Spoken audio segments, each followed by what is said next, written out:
আমি চাই যে এই ডিপার্টমেন্ট গুরুত্বপূর্ণ ডিপার্টমেন্ট। এই ডিপার্টমেন্টে কাজ করতে গেলে একটা পরিবেশ লাগে, ভালো পরিবেশ লাগে, ভালো বিল্ডিং লাগে, ভালো অফিস লাগে।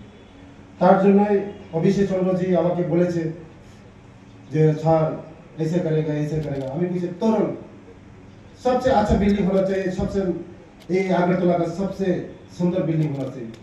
এখন যা বিল্ডিং এ আমরা ড্রয়িং আছে যা আসিল এখন আমরা চেঞ্জ করে G+7 করব। এই আগরতলা সবচেয়ে সুন্দর বিল্ডিং, মডার্ন বিল্ডিং আমরা করব। তার জন্য আমি তার জন্য লিখেছি দাদাকে, মেয়র সাহেবকে, তাইনের সহযোগিতা লাগবে আমাদের এই বিল্ডিংটা ড্রয়িং পাস করতে গেলে তাইনের সহযোগিতা লাগবে।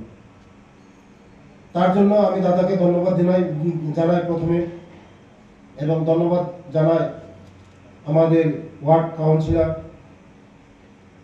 ধন্যবাদ দিতে চাই আমি এই ডিপার্টমেন্টের যিনি কিছুদিন ছিল, তারপরে উনি চলে গেছেন অন্য ডিপার্টমেন্টে, এখন আমরা পেয়েছি ওনাকে, অভিষেক চন্দ্রজি, এবং আমাদের ডাইরেক্টর ডিএম সাহেব এবং অফিসারগণ, বিভিন্ন আমাদের অফিসের স্টাফ এবং হাউজিং বোর্ডের এক্সিকিউটিভ ইঞ্জিনিয়ার সাহেব, সাংবাদিক বন্ধুগণ, সবাইকে নমস্কার।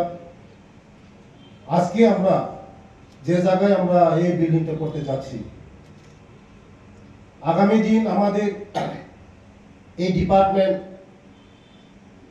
দায়িত্ব সহকারে আমাদের ডিপার্টমেন্ট কাজ করবে, মানুষের জন্য কাজ করবে, দেশের জন্য কাজ করবে, আমাদের ত্রিপুরার জন্য কাজ করবে। শুধু আগরতলা নয়, আমাদের অফিস এখনো সব ডিস্ট্রিক্টে হয়নি। আমি চেষ্টা করব আগামী দিন সব ডিস্ট্রিক্টে আমাদের অফিস যেমন করতে পারি। আর আমাদের যা কালকেও আমি ডাইরেক্টর সাহেবকে, আমি সেক্রেটারি সাহেবকে বলেছি যে আমাদের যতগুলি ভ্যাকেন্সি আছে, স্টাফ শর্টেজ আছে, তুরন্ত ভ্যাকেন্সি পূরণ করার জন্য আমি ডাইরেক্টরকে আমি অর্ডার দিয়েছি। তার জন্য আগামী দিন আমাদের স্টাফ যা শর্টেজ আছে এটা পূরণ হবে, মানুষের জন্য কাজ করতে পারবো, আমরা দেশের জন্য কাজ করতে পারবো। এই ডিপার্টমেন্ট গুরুত্বপূর্ণ ডিপার্টমেন্ট, ডাটাবেস, ডাটা ছাড়া কোনো কিছু হয় না। তার জন্য এই ডিপার্টমেন্ট অনেক গুরুত্বপূর্ণ আছে। তার জন্য আগামী দিন আমরা এই ডিপার্টমেন্টকে আমরা সুনামের সঙ্গে কাজ করে আমরা সবচেয়ে ভালো ডিপার্টমেন্টের সঙ্গে আমরা পরিচয় দেব। আপনারা আমাকে সাহায্য করবেন, আপনারা যার যার দায়িত্ব আছে এটা আপনার দায়িত্ব পালন করবেন। আমি এই কথাটুকু বলেই আমার কথা এখানেই শেষ করলাম। সবাইকে নমস্কার, ধন্যবাদ।